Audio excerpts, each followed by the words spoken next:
18화 그날 밤 두 권의 책은 사라졌고 그의 팔에는 고통이 남았다. 윤동주는 정지훈과 나란히 지부 출입구까지 걸어오다가 문득 걸음을 멈췄다. 눈빛은 조금 지쳐 있었지만 마음은 어느새 단단히 굳어진 듯 보였다. 오늘 하루가 너무 길었네요. 다시 오겠습니다. 정지훈은 고개를 끄덕였다. 네, 오늘 받은 정보들만 정리해도 머릿속이 꽤 복잡하실 겁니다. 윤동주는 차 안에서 잠시 숨을 고르며 핸들 위에 이마를 기댔다. 참, 동주씨, 다음 주 월요일 저녁 6시에 첫 훈련이 있습니다. 너무 무겁게 생각하지 말고 그냥 몸만 오시면 됩니다. 입문자용 훈련이라 큰 부담은 없을 겁니다. 정지훈에게 들은 마지막 말이 귓가를 맴돌았다. 첫날부터 훈련이라 무협지 주인공 된 기분인데 현실은 무릎 아픈 중년이란 말이지.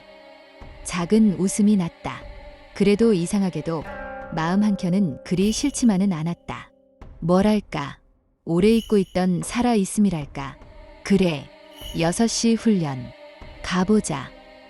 그는 차의 기어를 조용히 바꾸고 서서히 가속 페달을 밟았다. 대구 현풍의 햇살은 여전히 평범했지만 그를 기다리는 세계는 이미 평범하지 않았다. 윤동주는 집으로 돌아오자마자 땀에 젖은 셔츠를 벗어 던지고 조용히 책상 앞으로 다가섰다. 그 위엔 여전히 두 권의 고서가 놓여 있었다. 하나는 몇 날 며칠을 붙잡고 있었던 치론 기록경, 그리고 다른 하나는 어디서도 설명된 적 없는 진 본국검법서. 이놈들이 대체 뭔데 이렇게 가슴이 조여오지. 그는 무심코 치론 기록경의 표지를 손끝으로 밀었다. 그러자 바로 그 순간 지잉, 그의 양 손목에서 불길 같은 빛이 솟아올랐다.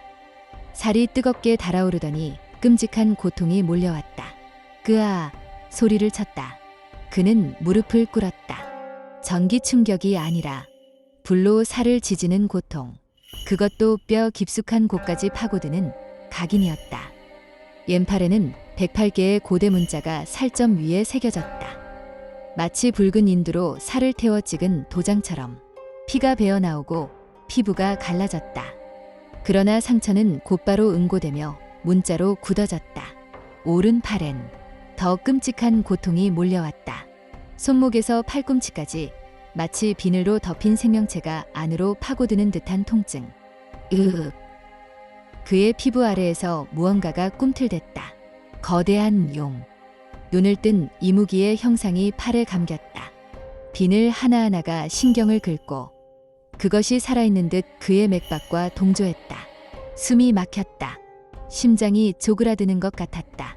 그와 동시에 책상 위 두 권의 고서가 동시에 사라졌다. 연기처럼 한 점의 흔적도 없이. 그때 윤동주의 머릿속에 낯선 목소리가 울렸다. 108마리의 괴이들이 다시 봉인되는 날. 경은 다시 기록이 되고 검은 다시 서가 되리라. 그는 그 자리에 주저앉아 손목을 부여잡고 떨었다. 피는 나지 않았지만 살이 갈라졌던 고통은 아직도 남아있었다. 젠장, 이게 대체. 윤동주는 떨리는 손으로 팔을 감쌌다. 왼손목엔 문자가 새겨지고 오른손목엔 이무기가 감겼다. 살은 굳었고 통증은 식지 않았다. 그러나 더 무서운 건 정신이 끊기는 낙하감. 눈이 흐려졌다. 귀에서 피멍 터지는 듯한 이명이 울리고 온몸의 감각이 하나씩 꺼져갔다. 그는 마지막으로 자신의 손목을 바라봤다. 그 문양들이 눈을 깜빡였다. 그리고 어둠, 빛도 어둠도 없었다. 윤동주는 꿈을 꾸고 있었다. 아니, 꿈조차 아닌 기억의 틈 같은 공간. 그곳엔 아무것도 없었다. 단 하나를 제외하곤. 들을 준비가 되었는가. 낯선 목소리가 들렸다. 그러나 멀지 않았다. 바람처럼 머릿속에 파고드는 음성이었다. 윤동주는 눈도 뜨지 못한 채 그 목소리에 휘말렸다. 기록은 흐른다. 감정은 기록을 거슬러 흐른다. 순간 그의 주변에 수많은 사물의 형상들이 떠올랐다.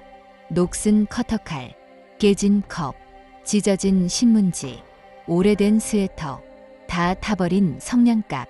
그 하나하나에서 사람의 목소리가 들려왔다. 누군가의 분노, 누군가의 슬픔, 누군가의 후회, 누군가의 고백. 윤동주는 정신이 아득해졌다. 사물에서 감정이 느껴졌다. 이것이 첫 번째 경이다. 너는 이제 감정을 읽는다. 그리고 손목이 타올랐다. 왼쪽 손목의 108문자 중 가장 첫 번째 문자 하나가 붉게 빛났다. 그것은 문자 같으면서도 감정의 형상. 그리고 동시에 머릿속에서 어떤 목소리가 그의 뇌리에 울렸다. 칠혼 기록경 제1경 감흥, 각성. 꿈은 끝나지 않았다. 윤동주는 여전히 무의식 속에 떠 있었다. 칠혼 기록경의 속삭임이 사라진 뒤 이번엔 다른 무언가가 나타났다. 검은 안개 속, 아무것도 없는 공간 한가운데에 하나의 검이 꽂혀 있었다. 그것은 칼날이라기보다 감정을 뚫고 선 유지 같았다. 보는 것만으로도 폐부가 저며왔다. 그리고 또 한 번 목소리가 울렸다. 무릇 진정한 검이란 예부를 가르는 것이 아니라 내면을 가르는 것. 윤동주는 몸을 움직일 수 없었다.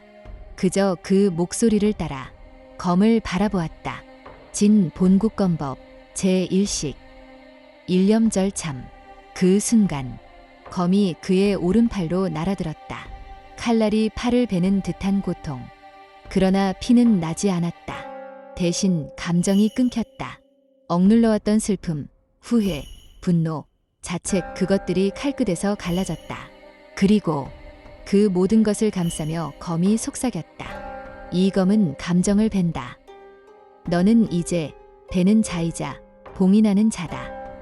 팔에서 불꽃 같은 문양이 퍼졌다. 이무기 문양이 반응했다. 그리고 동시에 머릿속에서 어떤 목소리가 그의 뇌리에 울렸다. 진본국검법 제1식 일념절참, 각성.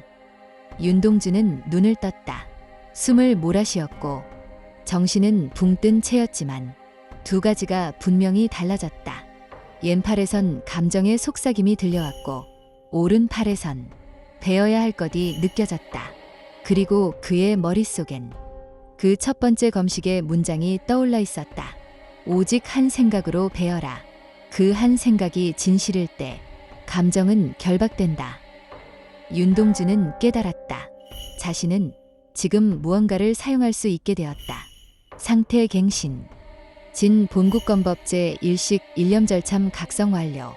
기능. 단 한 번의 검격으로 대상의 감정을 절단할 수 있음.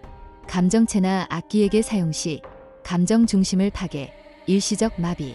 인간 대상 사용 시 감정 기억 봉쇄, 심각한 후유증. 사용 시 공력 200 소모. 사용자에게 정서적 피로와 혼란 유발. 상태 갱신. 칠혼 기록경 제1단 감흥, 각성 완료. 기능. 사물에 깃든 감정을 감지하고 해석할 수 있다. 일시적 감정 장면 소환 가능. 제약. 지속 사용 시 두통, 혼란, 감정 동조 현상 발생. 감정 해석 가능 대상. 1일 3회. 단순한 사물 잔존 감정. 헉.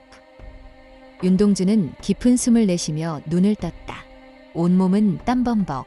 혀는 바짝 말라붙어 있었고 팔엔 아직도 타들어가는 듯한 잔열이 남아있었다.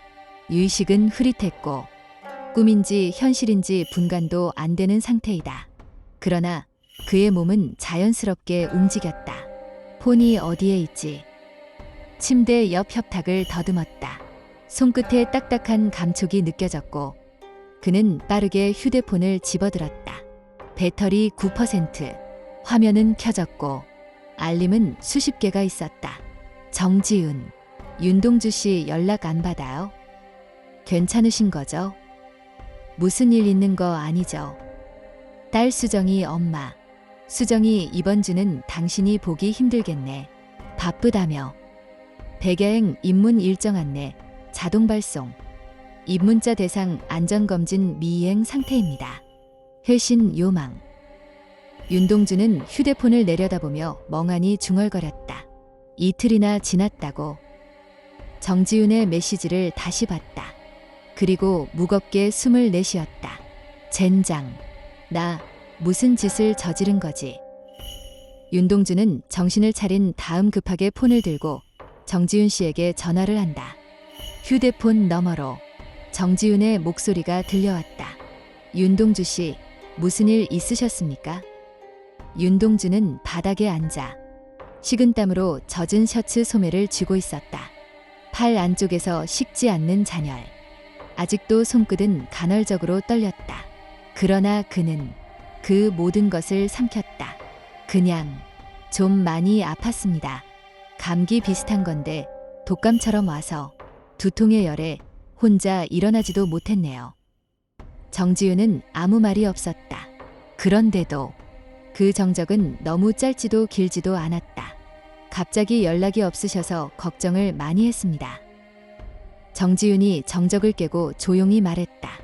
너무 아파서 정신이 없었습니다. 죄송합니다. 윤동주의 목소리는 힘이 없었다. 지금은 어디 아픈 데 없습니까?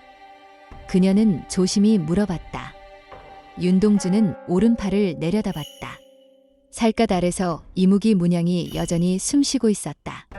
그러나 그는 고개를 저었다. 없습니다. 열도 내렸고 식욕도 돌아왔습니다. 이제 그냥 좀 멍한 정도입니다. 씻고 집으로 바로 가겠습니다. 알겠습니다. 정지윤이 대답했다. 통화가 끝난 뒤 윤동주는 휴대폰을 침대에 내려놓았다. 입술이 마르고 오른팔이 여전히 무겁게 느껴졌다. 그리고 휴대폰을 다시 집어들었다. 화면을 켰다. 몇 번을 망설이다가 연락처를 열고 귀염둥이 울딸내미라고 저장된 번호를 눌렀다. 오른쪽 문양이 따끔거렸지만 그는 신경 쓰지 않았다.